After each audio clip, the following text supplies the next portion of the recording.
ভাই ফুচকা হইতে 2 থেকে 3 মিনিটের সময় লাগে না, জাস্ট এই যে দেখেন মানে কত চমৎকার ভাবে ফুচকাগুলো হয়ে গেছে, এক ফোঁটাও কিন্তু তেল কিন্তু দেয়নি। আমি জাস্ট এটা করব, এই ফুচকাটা এখানে ঢেলে দিলাম।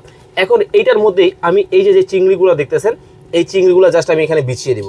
জাস্ট দেখেন এক ফোঁটাও কিন্তু তেল লাগবে না, তেল ছাড়া কিন্তু এই চিংড়িগুলো কিন্তু এখানে করতে পারবে।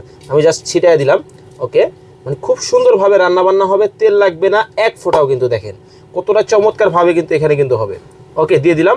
জাস্ট এখন আমি যেটা করব, অলরেডি ফুচকা হয়েছে আমার, এখন আমি এখানে কি করব, এই যে দেখেন সিলেক্ট করে দিলাম।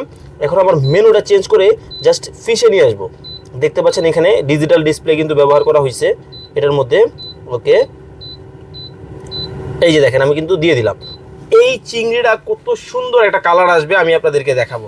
ওকে, দেখতে পাচ্ছেন। আর আমি আরেকটা জিনিস আপনাদেরকে একটু দেখাই, আসলে চাইলে আপনারা খাবারটা হচ্ছে কিনা এটাও কিন্তু দেখতে পারেন।